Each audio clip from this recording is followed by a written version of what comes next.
युगल सरकार की जय। गुरु ब्रह्मा गुरु विष्णु गुरुदेवो महेश्वर गुरु साक्षात परब्रह्म तस्मै श्री गुरुवे नमः।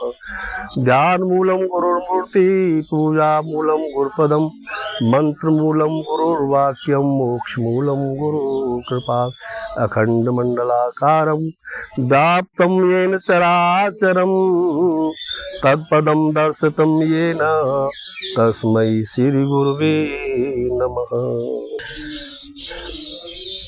मैं श्री महाराज जी का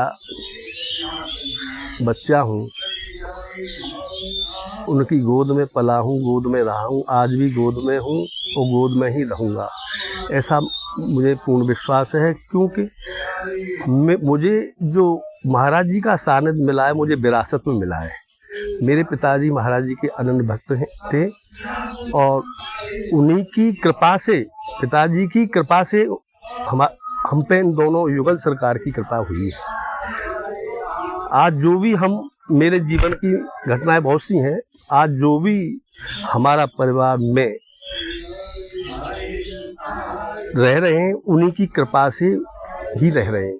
अन्यथा जीवन संसार में मेरा तो कोई, हमारा तो कोई और है नहीं सिवा महाराज महापुरुषों के। क्योंकि इनकी सानिध्यता हमको प्राप्त हुई, इनकी गोद में बचपन से हम रहे। जहाँ जहाँ महाराज जी रहे वहाँ वहाँ हम जाते आते रहे और इनकी इतनी अगाध कृपा है कि उस कृपा की हम अनुभूति कर सकते हैं, लेकिन व्याख्या नहीं कर सकते। क्योंकि ये वाणी का विषय नहीं है, केवल चिंतन मनन का है, अनुभव करने का है। तो मैं श्री पन्नालाल शर्मा, पुत्र श्री कृष्णलाल शर्मा का पुत्र हूँ, मझला पुत्र हूँ और पेशे से मैं लेखपाल हूँ। लेखपाली भी मुझे महाराज जी की कृपा से ही मिली। क्योंकि एक बार महाराज जी ने मुझसे रामघाट में पूछा था कि भैया तुम लाला कैसे कमज़ोर, कैसे कमज़ोर सो है। तो मेरे मुंह से या तो वो निकलवा रहे थे या मैं वो पूछना चाह रहे, तो मेरे मुंह से ये निकल गई, महाराज ऐसे ही कुछ चिंता फिक्र सी है, कुछ बेरोजगारी है। तो महाराज शांत हो गए।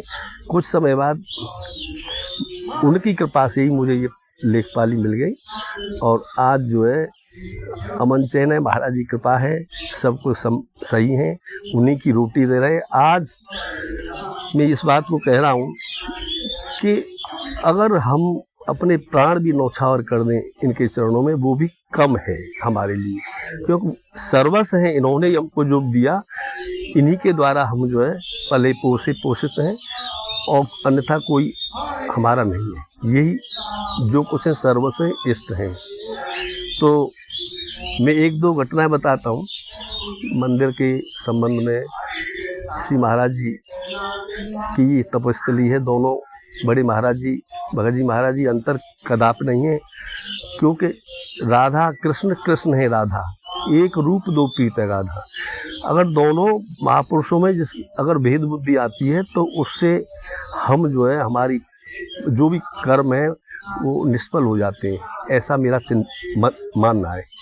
क्योंकि इनमें अंतर कुछ नहीं है। जो भगत जी महाराज को जिसने समझा, बड़े महाराज जी ने उसको पहले समझ लिया, ये मेरा अपना अनुभव है। और ये महाराज जी की ये स्थान है, ये ग्राम सभा का है, किसी निजी संपत्ति नहीं है। महाराज जी ने स्वयं अपने कर कमलों से अपने सर पे रख करके इस स्थान का मिट्टी डलवा के बढ़ाया, और जहाँ कहा कि किसी दिन ये बहुत बड़ी वो स्थान तपस्या का स्थान बनेगा। भगत जी महाराज जब छोटे थे तो बताते हैं कि उनका वो डरते थे महात्माओं से, साधुओं से, ऐसा बताते हैं। तो उनका हाथ बरियाई जबरदस्ती पकड़ के बोले, अच्छा तुम संतों से डरते हो, एक दिन वो होगा कि तुम्हारा यहाँ मंदिर होगा और दूर से लोग कहेंगे कि ये भगत जी महाराज का मंदिर है। आज वही हुआ, और आज हम देख रहे हैं कि ये जो संपन्नता है इस आश्रम की, ऐसी मैंने कहीं भी ट्रस्ट हैं, वृंदावन, अयोध्या, काशी, मथुरा, ऐसे जो छवि यहाँ है, नित्य निरंतर अहरनिश जो कीर्तन चल रहा है, ऐसी छवि यहाँ है, ऐसा नहीं मुझे कहीं दिख रहा है। तो मैं आपसे यही कहूँगा कि हर अनंत हर कथा अनंता, तो ये उनकी लीलाएं बड़ी अपरंपार हैं। एक दो घटनाएं अपने जीवन की बता दूं अगर समय हो तो। जब मैं लेखपाल था यहाँ पे नसीटी इस पे हरनौल पे, तो मैं एक हालांकि मैं रुकता नहीं हूँ किसी के यहाँ पे, तो एक रात में वहाँ रुका गाँव में। तो एक भक्त थे वहाँ पे हरनौल में, तो वो काली माँ के शिष्य थे।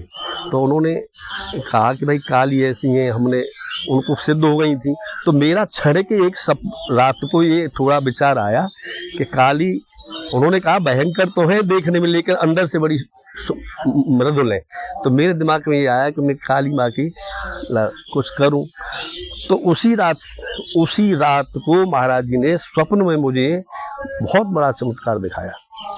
तो उन्होंने क्या दिखाया कि मुझे अपने साथ एक किसी कंदरा में पहाड़ों पे ले जाते हैं, और वहाँ ऊपर हम जाते हैं तो वहाँ पे बहुत बड़ा वो है, पहाड़ों के अंदर जैसे झरना टाइप का है, थोड़ा सा अंधेरा सा हो रहा है, चारों तरफ गुफाएं हैं।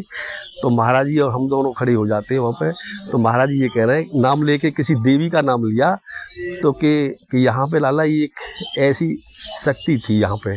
तो वो शक्ति जैसे ही नाम लिया श्री महाराज जी ने, तैसे ही वो शक्ति नग्न थी और श्वेत वर्ण में थी, एकदम ऐसी निमाती हुई उनके चरणों पड़ गई। तो भगत जी महाराज जी ने मेरे सामने कहा कि नारायण नारायण नारायण। ऐसे ही वो शक्ति वापस हो गई। दूसरी एक शक्ति का और नाम लिया, वो काले स्वरूप में थी और बिल्कुल वो भी नग्न अवस्था में थी, केस उनके वक्षस्थल पे थे, और वो भी रोती बिलखती गिड़गिड़ाती हुई महाराज जी के चरणों पड़ गई। तो महाराज जी उनसे भी कहा कि नारायण नारायण नारायण। इस तरह से वो भी वापस हो गई। तब से फिर महाराज जी ने कहा कि इधर और चल रहे हैं लाला, एक जगह और जा रहे हैं।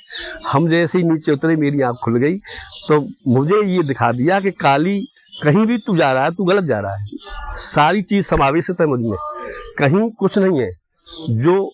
तो उन्होंने स्वयं मुझसे कहा कि भैया परेशान मत होना, चिंता मत करना, महाराज जी तेरे साथ हर समय तेरे साथ हैं, परेशान होने की जरूरत नहीं है, तू परेशान मत होना, महाराज तेरे साथ है। आज अनेक चेतक मैं देख रहा हूँ मेरे जीवन में, मैं तो किसी लायक नहीं हूँ, अदम हूँ, पापी हूँ, और ये नौकरी में आपाधापी भाग दौड़ भागम भाग की ज़िंदगी है, तो कुछ नहीं मिल पा रहा है। पर इतना ही मैं कहता हूँ कि बेशक हम अपने कर्म बस और इस माया जनित विकारों में घिरे हुए हैं, और हम विस्मृत हो जाए उनसे। लेकिन उनसे मेरी यही प्रार्थना है कि हम आप जो है हमें न भूलें, दोनों युगल सरकार हमें अपने सानिध्य में रखें, अपनी गोद में बैठाए रखें, जैसे पहले से रख रहे हैं वैसे उन्होंने कह दिया है हमसे। दोनों महाराज जी ने सारी बात बता दी कि हम तुम्हारे संग हैं, कहीं बाहर नहीं हैं और किसी बात की कोई परेशानी नहीं होगी। और वो मैं स्वयं देख रहा हूँ कि कहाँ हम थे और कहाँ हो गए, कहाँ पहुँच रहे हैं।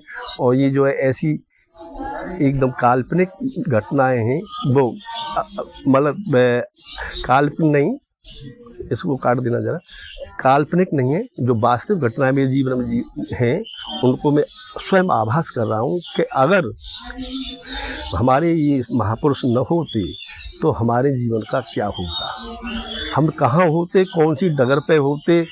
आज उन्हीं की कृपा से सारी भक्ति भी महाराज जी करवा रहे हैं जैसा है, और सारी चीज़ें हैं।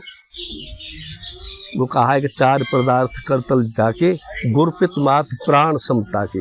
तो सारी चीज़ हम अनुभव देख रहे हैं कि अब आगे तो क्या होगा, पर ये इतना देख रहा है कि जब हम अब सही हैं, महाराज जी की हम पे कृपा है तो आगे भी रहेगी। और भैया ये है कि हमारे पिताजी तो इनके ऐसे भक्त थे कि महाराज जी स्वयं बम्बई, हमारे पिताजी बम्बई रहते थे, तो 7 दिन बाद हमारे पिताजी यहाँ से गए बम्बई, तो 7 दिन बाद जब गए 7 दिन के महाराज जी पिताजी पास पहुँच गए और मर्रू में कि बेट भैया मुझे इतनी बड़ी याद आती है। तो उनका तो ऐसा वो है कि हम कह नहीं सकते, उनकी कृपा से ही, हमारे पिताजी की कृपा से हमें विरासत में महापुरुष मिले हैं और हम तो इस लायक नहीं हैं। हम तो यही कहते हैं कि महाराज हम आपको भूल जाते हैं, भूल रहे हैं माया जन्म प्रकारों में, लेकिन आप हमें न भूलो। बहुत बड़ी आपकी कृपा है हम पे और रहेगी।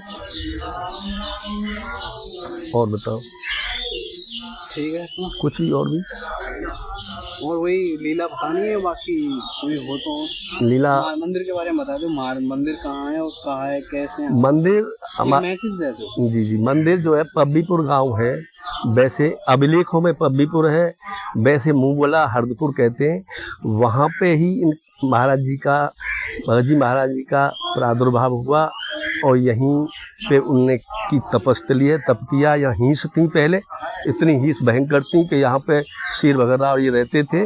तो लेकिन महापुरुष की आने पे ये इतना पावन जगह हो गई कि हींस भी चली गई और जो है यहाँ विशाल मंदिर है। और जो है वैसे ये गांव सभा का है, किसी का वैसा नहीं है, किसी निजी संपत्ति हो। और इसमें जो है इतनी हीस थी कि एक महापुरुष आए थे, तो उन महापुरुषों ने उस हीस को काट के और ये कहा कि अच्छा हम इनको रंग दिया एक गेरू से कि इसको आज से हम इनको जो है संन्यास दिए देते हैं। तब से हीस नहीं हुई। दाढ़ी वाले महाराज, हाँ दाढ़ी वाला थे, रूप बदल के आए थे वैसे। और ये वृक्ष है ना पीपल, ये पीपल की शाखा, एक शाखा जो है इधर जा रही थी मंदिर की तरफ। तो मंदिर की तरफ जाने पे ऐसा झुकाव होता था कि जैसे बिल्डिंग को, दीवार को कुछ ये जो है हाँ नुकसान न पहुँचाए। तो महाराज जी से वहाँ कहा कि महाराज पीपल इस तरह से हो गया है कि कहीं वो जो है दीवार को न ले बैठे। तो श्री भगत जी महाराज की कृपा ऐसी हुई कि भैया काटना मत पीपल को, वो स्वयं अपने आप ठीक हो जाएगा। तो एक दूसरी शाखा ऐसे हो गई और उस शाखा को जो दीवार मंदिर की तरफ जा रहा था उसको ऊपर ले गई। आज ये वर्तमान में है, आप देख सकते हो। और ये पीपल एक बरगद की तरह, जब पीपल एक ब्रह्म होता है, ब्रह्मुर होता है, इस तरह से लता की तरह नतमस्तक पृथ्वी पे हैं। तो ये तो महापुरुष, ये मंदिर का तप का प्रभाव है। और यहाँ इतनी दोनों महापुरुषों ने तपस्या की है घोर कि कोई कल्पना नहीं कर सकता। महाराज जी कई दिन भूखे रहे, कई दिन भूखे रह करके तपस्या की। और आज स्थिति ये है कि स्वयं भूखे प्यासे और रूखी सूखी बासी को बासी रोटी खाई। और आज हमको अपने बच्चन को ये आनंद कर रहे हैं कि नित्य रोज भंडारी, रोज भोजन करा रहे, रोज भंडारी करा रहे, कोई ठिकाना नहीं है। और वैसे डंडा लेते हैं सबके लिए बड़ी महाराज जी, और यहाँ इतना प्यार है, कोई ठिकाना नहीं है। रोज जो है खुद भूखे प्यासे महापुरुषों की बड़ी आनंद गति है। तो मेरा है। तो और हमारे यहाँ का जो एरिया है, हरदपुर, कुवरा, एरोली, नगरिया, कन्हारी, ये सभी यहाँ के जो भी है आसपास के बड़े परम भक्त हैं। ऐसे परम भक्त हैं कि न धूप देखें, न ताप देखें, न बरसात, न ठंड, सभी आ रहे हैं।